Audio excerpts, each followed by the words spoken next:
L'imagination est ta capacité à créer des images, les gens et les idées et les expériences dans votre tête.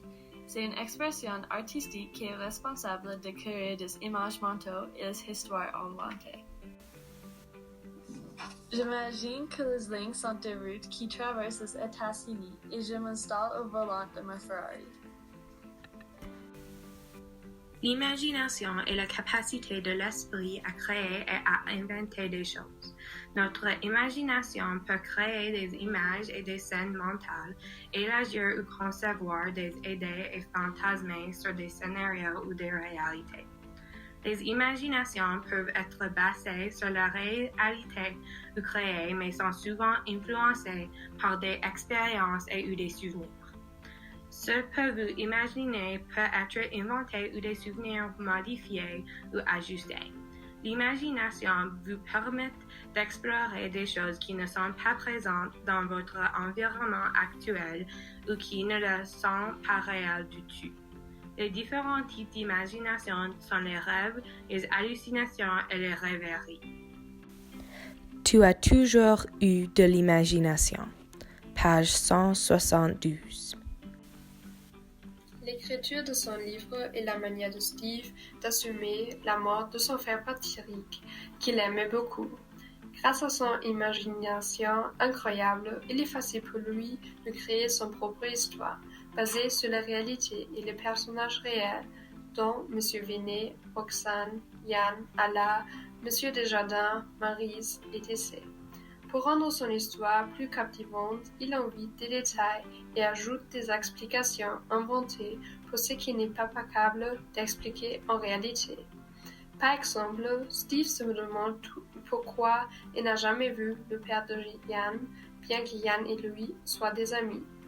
Pour avoir une explication pour cela, il invente que le père de Yann possède son propre abattoir, donc il travaille dur, long et beaucoup.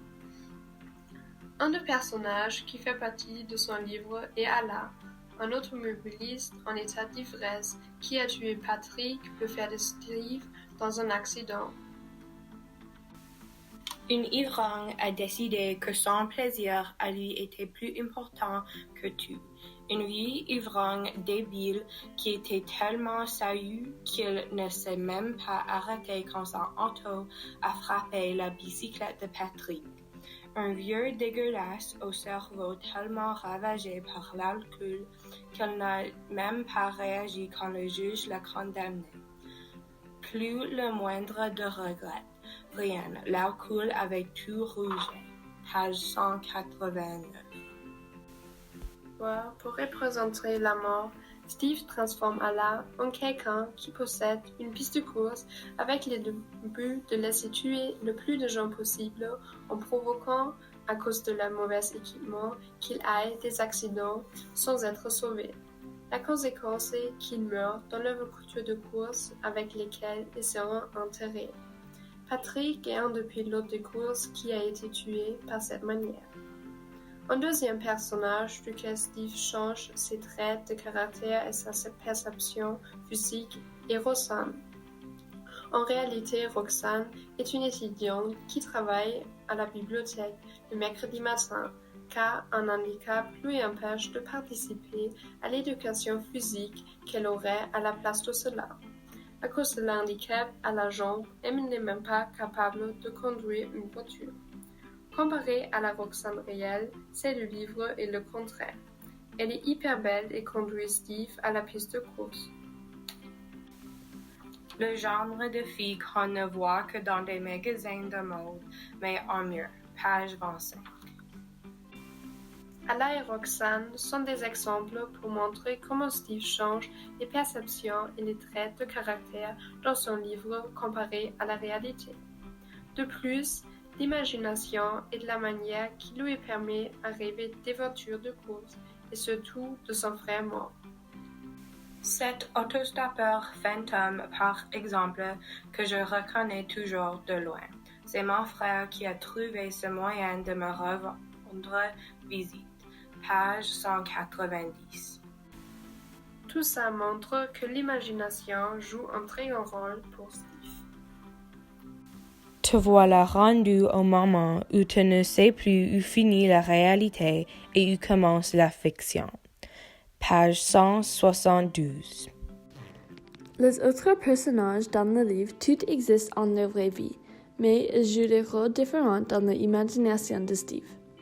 Comme ses parents, le rôle de tuteur est le même dans la vraie vie et son imagination, mais dans son imagination, ils ne sont pas ses vrais parents, mais la famille d'accueil.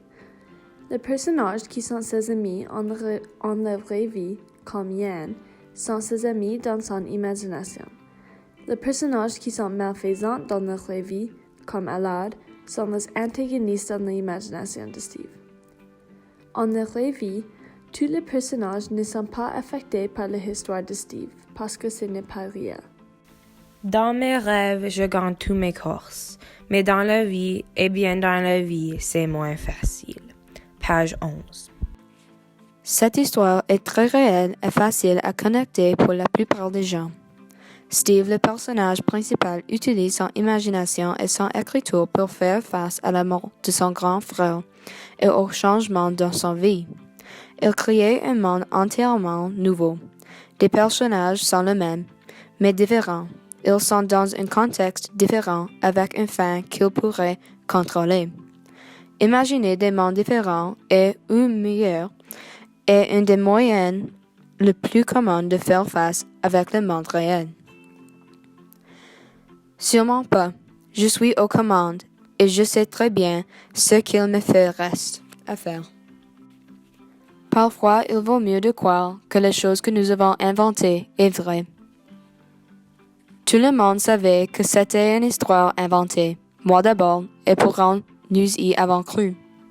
C'est comme si nous avions tous été sur cette piste sauvage, au milieu de la forêt. Personnellement, j'ai fait ça principalement après j'ai terminé un programme dans une compétition ou quand j'ai une mauvaise patinée sur la glace. Je m'imagine moi-même sur la glace en train de faire mon programme et d'attendre les sauts sur lesquels j'ai tombé. Je regarde mon examen de mathématiques, mais je n'ai pas fini de lire le problème que 2 voitures me dépassant.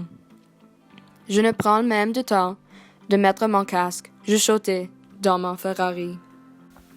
L'imagination dans la piste sauvage par François Gravel.